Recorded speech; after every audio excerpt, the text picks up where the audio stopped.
gente sempre fala, né? As redes sociais, elas estão impactando demais essa sociedade doentia que hoje é muito reflexo de uma sociedade digitalizada de uma forma que a gente nunca viu antes. Gente, hoje tudo acontece de uma forma digital e muito rápido. Nossa, há 30 anos isso não era assim, hoje é assim, mas olha só, 30 anos. Sim, mas a gente está numa sociedade que conta um calendário que a gente utiliza hoje 2000 anos. Se a gente for considerar o quanto que a sociedade existe, né, como humanidade, é muito mais tempo. Então, assim, 30 anos não é nada. E hoje isso já mudou por completo a forma que a gente vive. E tem muita coisa, se uma coisa a história nos mostra, é que tem muita coisa que acontece, a gente só convive com aquilo e depois fala, gente, não é que seria uma má ideia a gente conviver com isso? Não é que isso aí não faz bem pra gente. E eu aposto que as plataformas de forma geral, né, que aqui tu já sabe, aqui a gente estuda o conceito de plataforma desde o iFood, do Uber, do Airbnb, mas também conectando com as plataformas de redes sociais, do YouTube, Instagram, TikTok, porque elas operam por debaixo de coisas muito parecidas.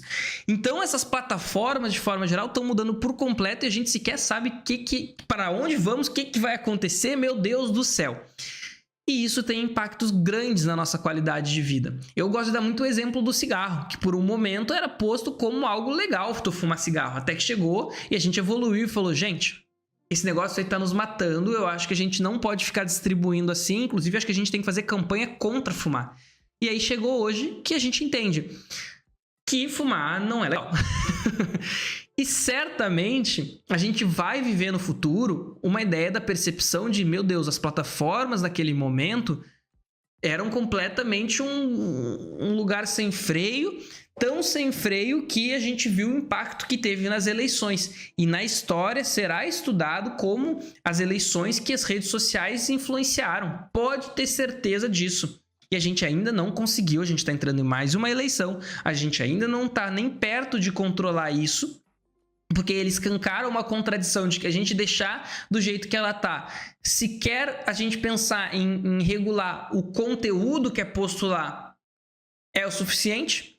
Então a gente chega na contradição de que se não regular a própria execução do serviço, o modelo de negócio dela não vai funcionar, mas se a gente fizer isso, a gente chega ao consenso que, peraí, então a gente teria que ter um sistema que possibilite questionar o modelo de negócio das empresas. Aí as empresas teriam que responder ao Estado. E aí a gente teria que ver que quem está no Estado deveria ser alguém com uma não representante destas empresas. E quem são donos dessas empresas são a elite. São os empresários, os burgueses que colocam o Estado lá. Então, o Estado, como ele é hoje, não chega a nível, a capacidade de realmente resolver o problema das plataformas. E por isso que eles escancaram uma contradição que, se a gente não resolver um, o outro continua assim. No máximo que a gente consegue é dizer que estamos regulando o discurso que lá acontece. Mas isso acaba tendo limitações, que nem foi a votação do STF, que a gente fez corte aqui no canal, que o risco muito real é que isso prejudique a propagação de ideias, principalmente aquelas que, assim como a gente faz aqui, são as contra-hegemônicas. Então, a gente está numa coisa muito perigosa. E aí, quando a gente se questiona se a sociedade quer mais essas plataformas, elas dizem, não, eu estou bem feliz. Eu digo todo dia para vocês, eu não conheço uma pessoa que quer aumentar o tempo de tela. Eu conheço várias pessoas que dizem, eu queria viver o mundo. Eu queria estar por aí, mesmo que seja no meu trabalho, eu queria estar vendo o que acontece no mundo, não preso a essa tela, viciado. Só que daí chega a pesquisa e diz que o tempo médio de tela só aumentou. Então tem coisas que vão além do simplesmente o interesse pessoal. E aí, de novo, a gente chega à questão de como as plataformas são construídas, principalmente as de publicidade, que elas operam na necessidade de que a audiência seja viciada nestas plataformas. Porque o vício da audiência faz com que ela retorne para o aplicativo e faz com que ela veja mais propaganda, que ela entregue mais dados. E essas propagandas e esses dados é o que realmente dá dinheiro para a plataforma. Afinal, tu não paga para usar a plataforma. Como é que ela faz parte de um dos maiores monopólios do mundo se tu não paga? Tu não é o cliente, tu é o produto. Um exemplo muito claro disso é a mudança do Instagram, que nós não recebemos mais de forma recorrente a publicação daquelas pessoas que a gente segue. A gente recebe os conteúdos que a plataforma escolhe para a gente receber. Porque o feed organizado em receber conteúdo das pessoas que nós seguimos, ele era limitado. Afinal, se eu sigo 100 pessoas, elas fizeram 10 publicações naquele dia. Depois de eu ver essas 10 publicações, eu vou chegar no final. Vocês lembram o que dizia, né? No final lá do feed, você chegou ao fim de todas as publicações, volte mais tarde. Tu reconhece que tu não precisa abrir o aplicativo 5 minutos depois, quando tu for no banheiro. Tu abre outro, ou sequer tu nem abre. E aí isso vai contra o que as plataformas querem de ti, que é o teu vício. Então o que elas fazem? Operam numa lógica de que tu não precisa mais assistir os conteúdos de quem tu segue. Agora tu tem acesso a conteúdos infinitos. Um exemplo muito claro disso é que o YouTube surge com o slogan, que é primeiro dizendo que ele é o seu repositório de vídeo digital. Depois ele muda para Broadcast Yourself, então transmita a sua mensagem. E ele vende muito a ideia de que o YouTube de você no tubo, de televisão de tubo, é muita ideia de que, olha, agora é o teu espaço de ir para o tubo, você estar em evidência. E hoje ele muda isso para esquecer o tube e ele só diz que o YouTube é a plataforma que encontra o vídeo para você, os melhores vídeos para te assistir. Então ela muda o seu posicionamento conforme ela entende que ela quer, para te manter dentro da plataforma, para te manter voltando e assistindo o máximo desses conteúdos. E aí, gente, não adianta só individualmente a gente fazer essa escolha. Eu digo muito pra Ana aqui, minha namorada. Não te rende a esse algoritmo do TikTok e do Reels. Se eu não trabalhasse com isso, eu já teria excluído essas plataformas. Porque isso talvez até mude a minha vida, mude a tua. Mas isso é um pensamento muito simplista, que pra mim uma frase descreve muito bem. Que quem não entende, quem só tem desejos de conquistas individuais, nunca entende uma luta coletiva. Porque pessoas que talvez não tenham as mesmas oportunidades que nós de se questionar sobre isso, vão continuar à mercê dessa dinâmica. E de nada importa o mundo fica bom para mim, se para quem constrói o mundo que eu vivo tá ruim. Né? A velha história, não adianta eu ter um carro bom se quem fez o meu carro sequer carro tem. Então, quando essa pesquisa de Stanford que a gente vai ver, que ela vai botar 35 mil pessoas para analisar se elas vão ser felizes ou não saindo da plataforma, aqui especificamente YouTube, Facebook, é óbvio, e talvez até me surpreenda, que ela vai ter um resultado.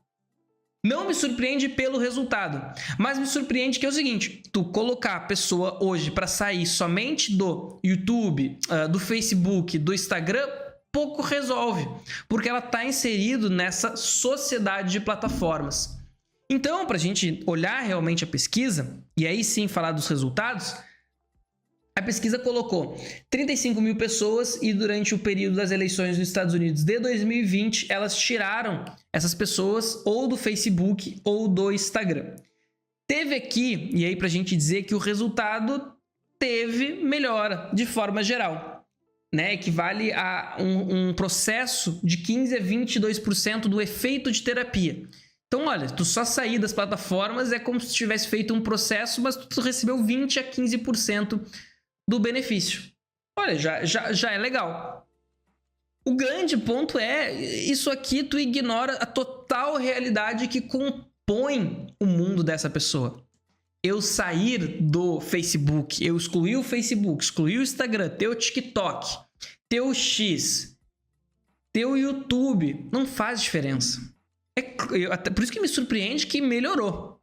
Porque se ela só fecha o Instagram e abre o X, o YouTube, que está no mesmo modelo de negócio, que se baseia na construção e na necessidade do vício de quem assiste e consome aquele conteúdo, ela está na mesma lógica. É, digamos assim, vou testar se a pessoa vai ser feliz ou menos feliz não tomando café. Aí eu tiro só o café. Mas a pessoa vai lá e toma chimarrão que tem cafeína. Vai lá e toma Red Bull que tem taurina. Toma chá verde que tem cafeína. Aí depois a pessoa se sente mais feliz, então beleza, é isso aí. É muito simplista. Então, assim, só escancara da necessidade de compreender o todo que a gente está inserido. Que uma coisa não acontece separada da outra. E aí, tu que está me escutando pode chamar isso de muito marxista da minha parte. E eu vou dizer a verdade. É verdade, né? As coisas acontecem ali numa dialética da contradição, né? Mas tudo bem. Se para mim, para mim até então é a melhor ferramenta que nos permite analisar e explicar o mundo, assim eu seguirei. Então, a pesquisa ela concluiu que não é só sobre o tempo de tela, né? As pessoas que usaram outros apps ao invés de fechar o tempo de tela. E é o que eu tô dizendo, né? Olha só, eu sei que pesquisa científica, às vezes ela faz conclusões redundantes, que são óbvias, mas agora tem uma pesquisa que embaseia aquilo que a gente fala. E ok, legal, mas é evidente, a gente tinha que propor reorganizar a vida dessas 35 mil pessoas para que elas não precisariam estar envolvidas nessas plataformas. Aí a gente se questiona, é possível hoje? Não. Porque todos os amigos dessas pessoas estão nas plataformas. Todas entretenimento, notícias já estão à mercê da lógica das plataformas. O banco tá no aplicativo do celular. Então, teria que rever que o mundo nunca mais vai ser sem estas empresas de tecnologia. Como adaptar essas empresas de tecnologia para que elas permitam que elas sejam somente avanços tecnológicos que estão sendo utilizados pela população. Não que a população esteja, o povo esteja à mercê dessas corporações que subverteram esses avanços tecnológicos e agora eles só permitem acúmulo a partir da tristeza, do vício do povo a esses conteúdos, ela permite que cada vez ela construa ainda mais o seu monopólio. Então, tem também que o estudo foi considerado feito num momento extremamente tenso, né? 2020, era pandemia, também estava tendo eleições. Mas, assim, eu acho que a conclusão da pesquisa é que ela diz aqui embaixo, né? Chamada para o equilíbrio. A pesquisa não defende abandonar as redes, mas mostra que pausas estratégicas podem ajudar. É a mesma coisa que eu dizer assim, não, o viciado em cassino, ou viciado em apostas esportivas, eu já tenho a solução do teu problema. Tu tem que fazer pausas. Tu tem que refletir sobre o uso disso que tu tá fazendo. E aí aquilo que a gente fala, culpabiliza o indivíduo. Diz que o indivíduo que ele tem que ser o capaz de questionar o que está em torno dele e adaptar 100% do entorno. De novo, é uma idealização. Porque na prática, ele está à mercê dessa lógica. Então, essa ideia, e tá bom, vindo de Stanford, eu não pensaria uma coisa diferente. Mas eles podem pensar assim, a gente não pode pensar assim, porque a gente tem que entender que o nosso trabalho hoje na plataforma, por isso que eu nunca vou te dizer, cara, faça um vídeo contigo falando e um vídeo de uma prensa em cima, apertando, fechando coisas, fazendo esse tipo de conteúdo, porque esse conteúdo ele só funciona pela lógica do algoritmo de manter as pessoas assistindo. E eu aqui, moralmente, vou sempre defender ter menos alcance do que se vender por essa lógica. Do que aceitar e fazer parte de uma construção que prejudica o desenvolvimento da nossa população. Se tu quiser ser mais específico, das pessoas que querem te assistir, tá? Então, por isso, hoje é só. Tá? Essa pesquisa me deixa triste da gente chegar nessa realidade. Eu espero que a gente possa mudar. Então, se chegou até aqui, te inscreve no canal, assiste o próximo vídeo que eu também acho que tu vai gostar e eu te vejo lá. Um beijo e até a próxima.